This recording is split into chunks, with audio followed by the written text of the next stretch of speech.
Today, we will hear about the famine in Samaria, which can be found in 2 Kings 7. And we will hear about how King Jehoshaphat trusts God, which can be found in 2 Chronicles 20. The army of Syria was camped outside Samaria. No one could get in or out, and there was almost nothing left to eat. The king stormed to Elisha's house. "This is all God's fault," he complained. "Why doesn't he help us?"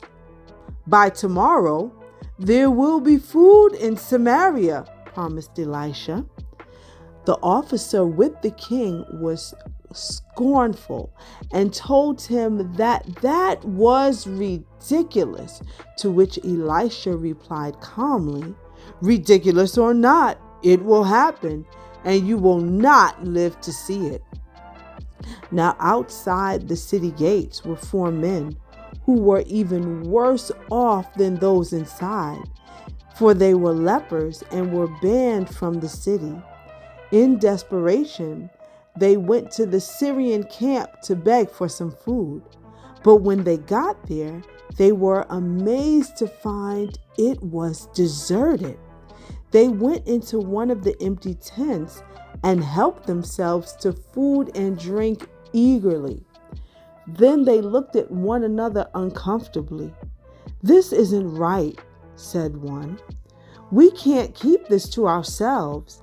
And they returned to spread the news. When the king sent out scouts, he found that the Syrians had fled home. God had made them hear the sound of chariots and horses in the night, and they had thought that a great army was about to attack. Their food stores were brought into the city, and the people celebrated in delight. But the officer who had doubted God was knocked down when the people rushed to buy the food, and he was killed instantly. And now we will hear about King Jehoshaphat's trust in God.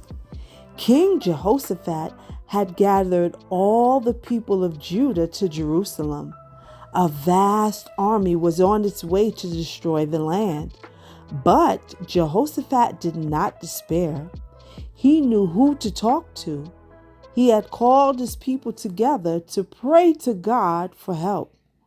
As he and the people prayed, the Spirit of the Lord came on one of the priests, and he said, "God says, 'Do not be afraid, for this is God's battle, not yours. Go out to face your enemy tomorrow, and the Lord will be with you.'" So the next morning, the army of Judah set out for the battlefield, singing God's praises as they went. But as they marched, God made the different groups of the enemy's army fight against each other.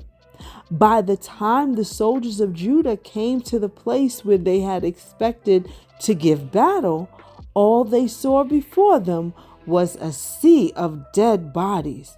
Not one had escaped. The neighboring kingdoms were filled with fear at this sign of God's power, and for a while the people of Judah lived in peace.